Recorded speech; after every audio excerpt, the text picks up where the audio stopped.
Hey guys, in today's episode we are going to learn how to correct the overexposed photo in Affinity Photo.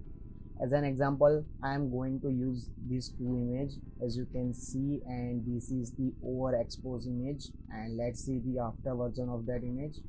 As you can see, there is a change of light on her face, and similar in this image.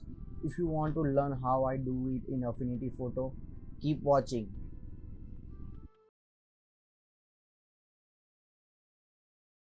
What's going on, guys? Welcome back to Editing in Affinity. I am Vinith, the host of this channel. So before starting actual editing, if you are here for very first time, make sure to hit that subscribe button and press notification bell, so whenever I upload a new video you will be notified. So what happened when you bought a camera for a very first time and you capture a photo in the auto mode? So sometime in auto mode did an amazing job with the photography, but when you turn your auto mode into the manual mode, you will find that your photo has been overexposed or underexposed. So it will take time to learn the photography, but now you already capture a overexposed photo and you want to edit in the Affinity Photo. So how you are going to do that? So as an example we are going to take these two images. So as you can see, one is the black and white image and other is the color image. Okay, so we are going to see the both example, and there is only one difference in editing between those two images. So we are start with the black and white image. So very first thing we want to do is just go to here on adjustment layer and create the level adjustment. Okay, we don't want to change anything in this level adjustment layer, so we just simply hit close. And now we are going to change the blend mode. Okay, so we change blend mode from normal to multiply.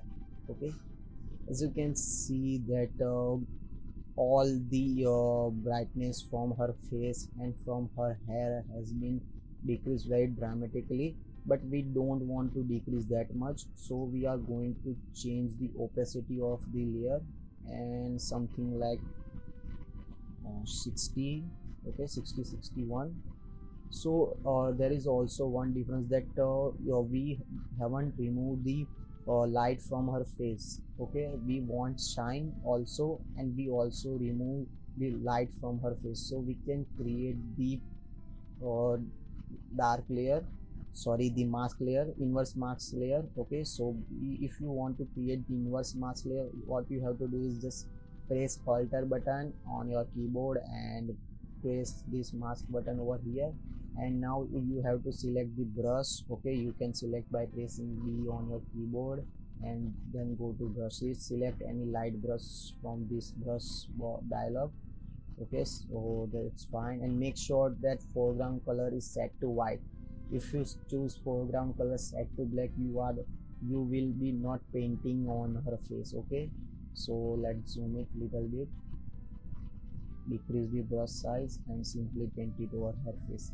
As you can see that all the light from her face has been removed. Okay, let me complete it.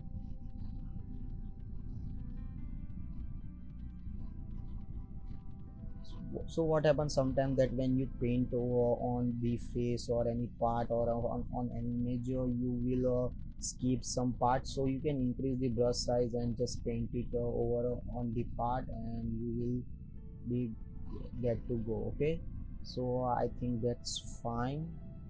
Now select the palm tool and let's see the before and after version of the image. If you want to just resize the image, you can press Ctrl 0. Okay, so now let's see, this is the after version and this is the before version. Okay, as you can see that the shine from her face is not removed, but we removed the brightness from her face. Okay, so that's the overexposed image.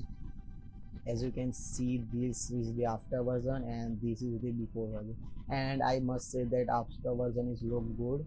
Okay, let's jump into the color photo.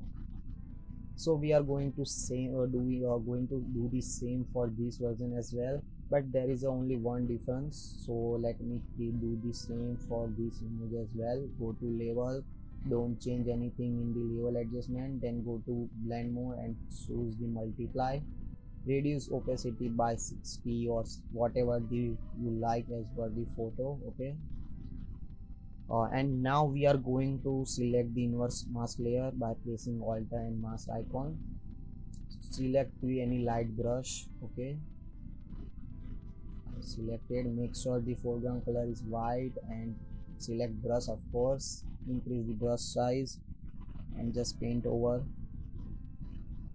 Okay, as you can see that when I select the brush, the foreground color is changed to black, and now whatever I am going to do, it won't work. So make sure to foreground color is set to white. This is very minor mistake in any editing software, but you will eventually get there when you learn something more. Okay, so just paint it over. As you can see that when I paint over on her dress, the whole dress has become the yellow and it looks dirty. Okay, so we don't want to do that because this is the very beautiful photo we captured.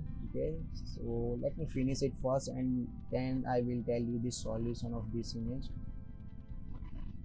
Okay, so now I think that's for fine. Okay, resize the image by pressing command or control 0.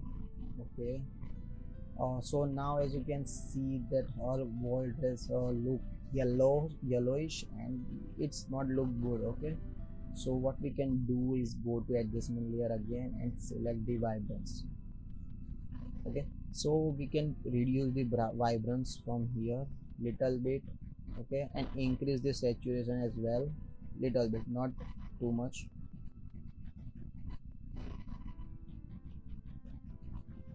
And I think it's look fine. So the reason why I create the vibrance layers is to remove the yellowish part from the dress. Okay, so the vibrance layers won't affect or remove the yellowish part from the layer until we clip those two layers. Okay, so how we are going to do that? So just simply hold this level adjustment layer and drag it over on under the vibrance layer. Okay, as you can see there is a little border line under the vibrance adjustment layer, and just then leave it on there. Okay, as you can see, let's see the before. Okay, so this is the before image and this is the after image. It's look amazing. Okay, so now you understand how to edit those overexposed or blown out images in the Affinity Photo. But make sure you try to capture the correct exposure when you capture photo in your DSLRs. Okay, so how you can do that? So there is a one reason your photo came out to be the overexposed because of the exposure triangle. You have to understand the exposure triangle if you want to capture the capture photo in manual mode. When you capture a photo in auto mode, there is a no problem of the overexposed image or underexposed image, but when you turn your mode into the manual mode, you will find that your photo came out to be overexposed or underexposed, and that's okay, but you have to learn eventually how to do that. Okay, so make sure I add a link in the description to read how to capture proper image in the manual mode using the exposure triangle. So make sure to read that, and if you want to work with those image, I also added the link in the description to download. So make sure to download that. And that's all for today's guys. If you like this video, make sure to hit that like button and share with your photographer or editor friends. I will meet you soon. Till then, stay happy and stay editing.